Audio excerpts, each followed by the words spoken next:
Hey, welcome to The Fix. I'm Tucker. And I'm Travis. And we're here with Britt and Ash, Luly from Luly Drywall. So tell us a little bit about yourselves. You're going to show us how to do some drywall patching today professionally. How long you been doing drywall? How'd you learn how to do drywall?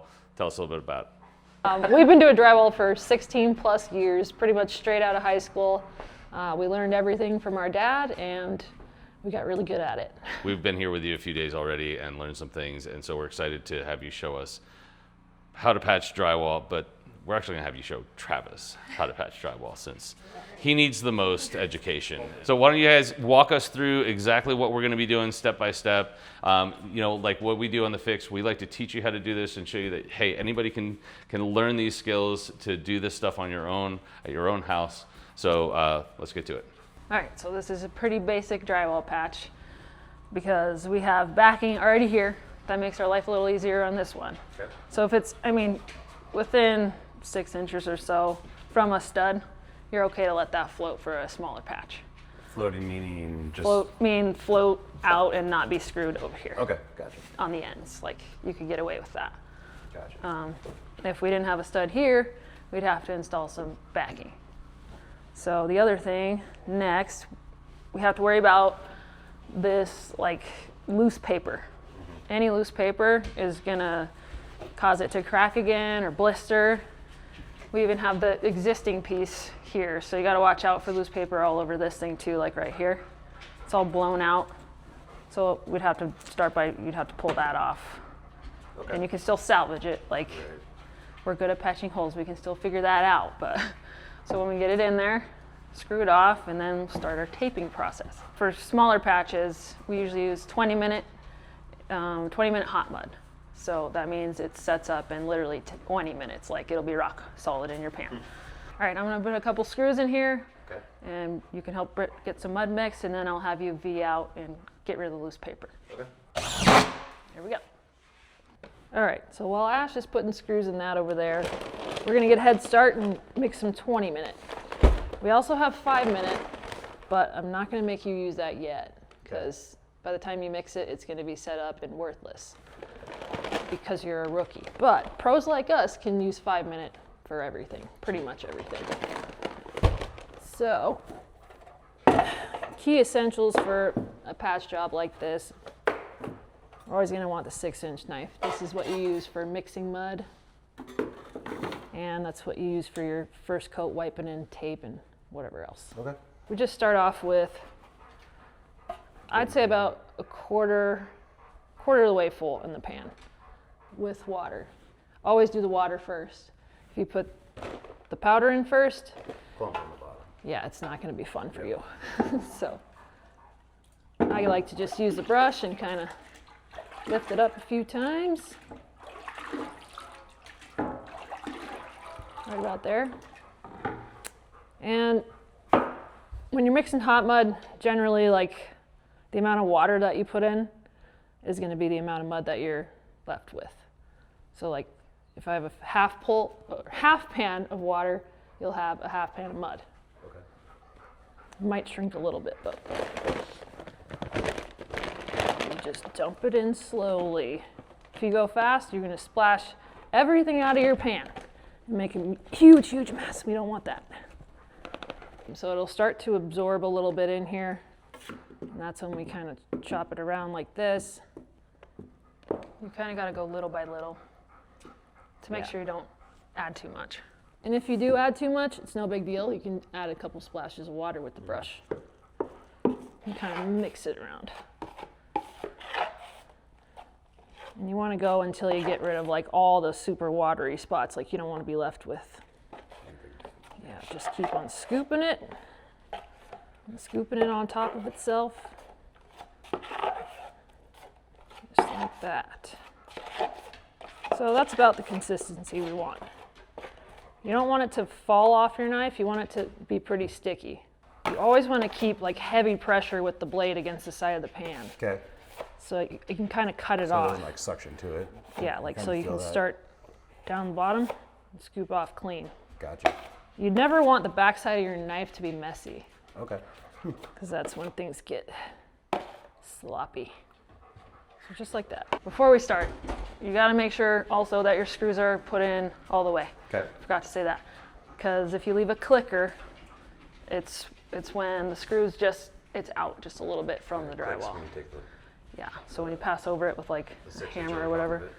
yeah, you don't want that or else it won't bury nicely. Okay. So you can use your knife and V it out. Come in handy.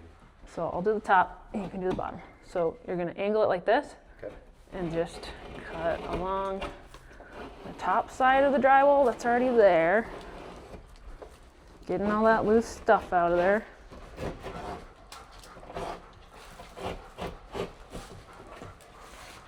And then same on the bottom side. See that loose stuff? Can't have that. So we'll just cut it, pull it off. Now, that's good.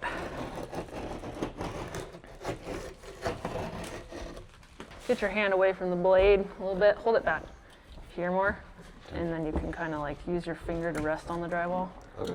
and kind of get that pressure right. Don't want your hand too close to the blade.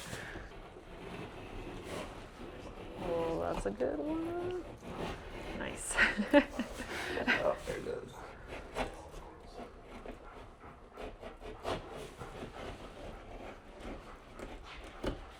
How do you do? That was pretty good. Yep, perfect. Okay, now we look like we're ready to go to get our mesh and hot mud on. So for all of our patchwork, we use the Ultrathin mesh. A lot of people use like that yellow or green stuff. It's kind of thick. Yeah, it's thick and it doesn't lay down as nicely as this, so this is our go-to for patchwork. And I always like to cut the mesh first. Some people put the mud on and then do the mesh over, but it's less messy if you just get your measurements. So just go about there. And another thing that's very important, make sure your blade is always lined up with like the lines on the mesh. Like you don't want to go cutting this at some crazy angle and it's going to be a nightmare. You gotta So count for it. It gets all weird. yeah, you just Okay. want to make sure you're lined up there. Nice and straight. And then do a quick tear. Just like a so. Couple frillies, but not bad. Not bad for a first timer. Do you fill it with mud first and then? Yes. That's part of that hole. Okay. Yeah. We're getting there. There are people out there who will just stick the mesh on and plow over it, and that will crack every time. Because it's just covering empty space. Yes. Okay. So what we want to do is really get a good chunk of mud on there. Make sure the backside of your knife's clean. You can even cut the edges off a little bit. It's just cleaner to work with. Okay. So you give some good pressure. You almost want to do like a wheelie with the blade. See the back side of my blade, kind of push it down in there a couple times. This is what we call pre-filling.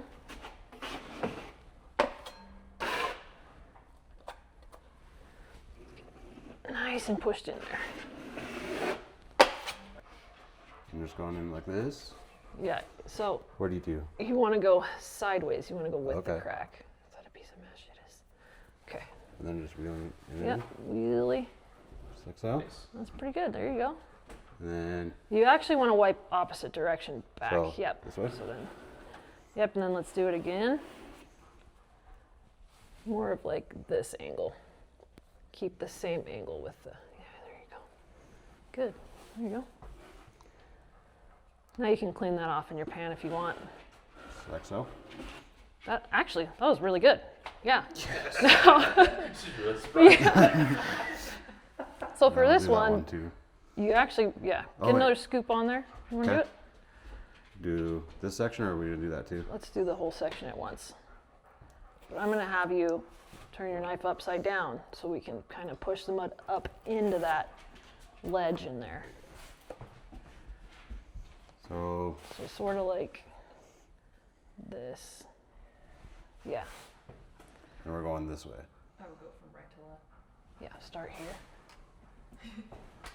And oh my God. Isn't that awkward? Stand is. this way a little Okay. bit. Might be easier.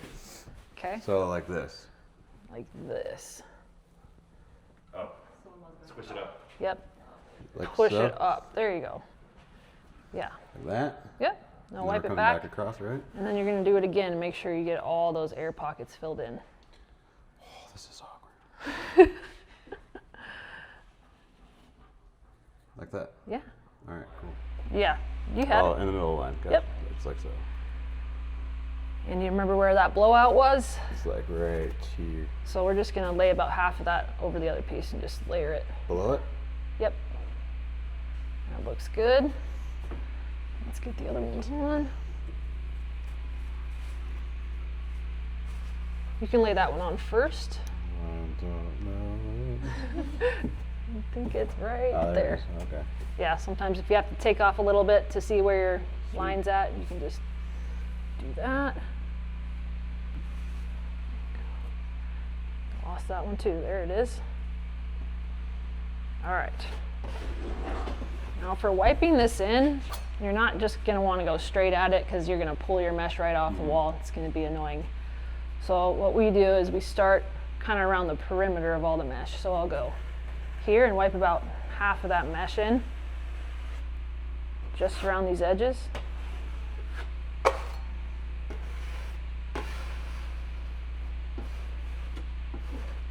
And do that side. It's good.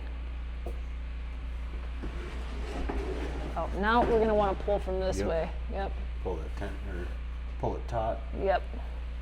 Get some tension on there. Nice. Okay, now that we've got it kind of wiped in, you can start here and just go lightly over it. Kind of just pin the rest of it down. And you don't want to see like any air behind it. Like you want to make sure you're pushing that mud through. Like an air bubble. Yeah. But Yep, we don't want to see like any bare mesh. Like you can see that little hole there. I'm not going to want that. So you just pack a little more mud in it. Lay it down nice and flat. And this stuff right here is called FiberFuze. We've been using this a lot lately. Now, this stuff almost takes out an entire step. It just helps a lot with like your second coat. All right, now we're just going to want to lay a nice even coat that's of mud over this. okay. Pressure, pressure. You're a natural. I'm looking at this, probably Yeah, more right there. a little right? bit more right there. Okay. That's right. Great. So we can go ahead and lay this right on. Looks like we still need a little more mud behind that edge. See how it's gonna, you can see paint. Mm-hmm. It's gonna be a little I hard think to this would be push that through. long-ish. A little more mud back there. And then we're gonna kind of do the same thing as the mesh. Just start around the edge. Make sure we get that laid down nicely.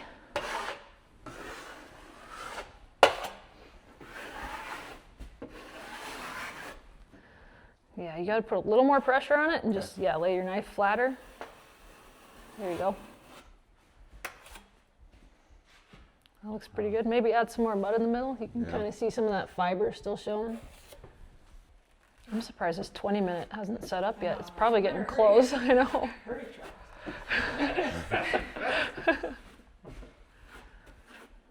All right, that's good. Now, we never want to leave any hard edges like that because Okay. that leads to sanding, and we don't like sanding. Nobody likes sanding. So I'm just gonna finish this up. Make sure we get rid of those edges. So now we wait for this to dry. All right, so there are two really important skills that we haven't learned yet. One is walking on stilts, and two is walking on buckets. So you always want to do this top strap first. Okay. Reason why is if you don't, and you strap your toes in first, and you try to get up, it's just gonna wobble on you. So do I want to top strap this in? You want this metal part also on metal over here, not on your Oh. leg. Okay. Feel pretty stable? No, you just want to really just picture yourself like you're walking on the ground and try to not think you're on stilts right now. Yeah, I don't know. All right.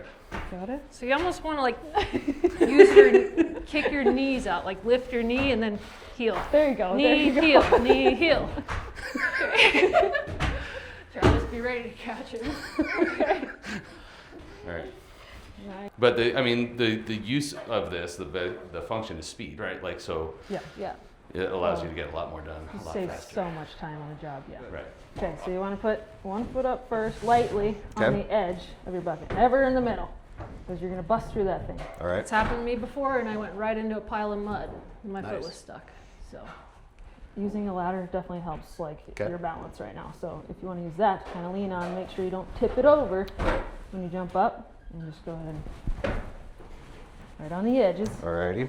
Get to where you feel comfortable, and then you just slowly Shuffle. shuffle. Trying to go to that wall over there. If we didn't have paper down, I could probably do a 360, but probably the weight's key in there. But nope. No, I think I can only get like a half.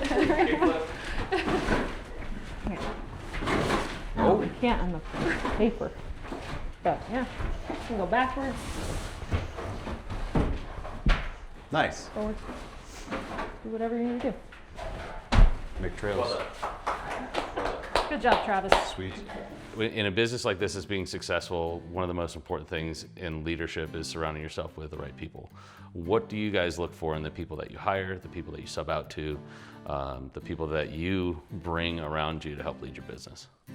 Number one, we look for a good attitude.